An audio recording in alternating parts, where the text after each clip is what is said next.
Attention, certaines infusions naturelles peuvent faire plus de mal que de bien à votre organisme. Et le pire dans tout ça, vous en buvez peut-être déjà sans le savoir. Aujourd'hui, on lève le voile sur les mélanges à bannir absolument.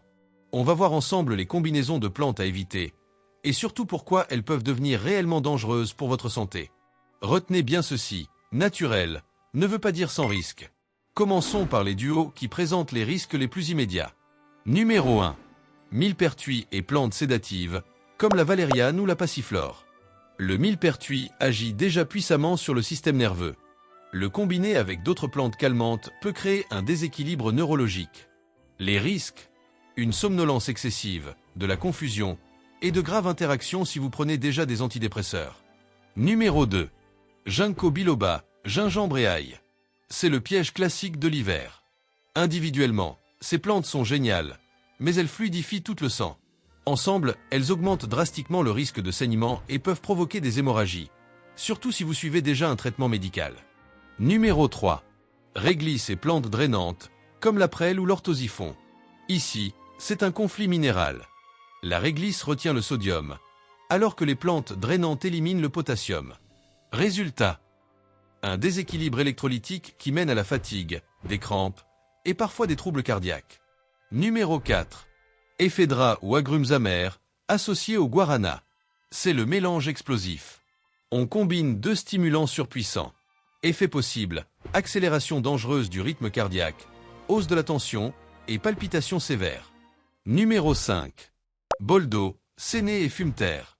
On voit souvent ça dans les cures détox miracle.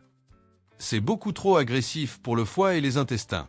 Risque: irritation digestive, fatigue hépatique et une dépendance laxative dont il est très difficile de sortir. Il existe aussi des habitudes quotidiennes qui, sur le long terme, fatiguent votre corps. Le thé vert fort associé au maté.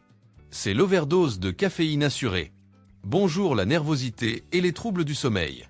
Le curcuma et le gingembre à forte dose. Attention si vous prenez des anticoagulants, car l'effet fluidifiant devient trop accentué. La sauge et la réglisse. Un usage fréquent peut augmenter votre tension et perturber votre équilibre hormonal. La cannelle de Chine en usage quotidien. Elle contient de la coumarine, une substance qui, à haute dose, devient toxique pour le foie.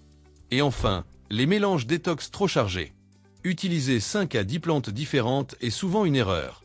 Cela crée une surcharge pour le foie et des interactions totalement imprévisibles.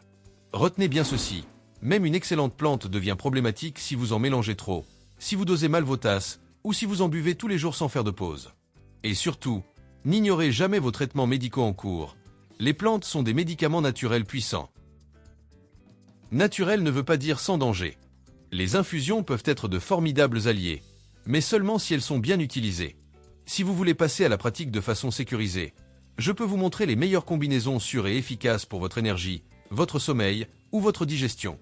Dites-moi en commentaire quel sujet vous intéresse le plus pour la prochaine vidéo. Prenez soin de vous.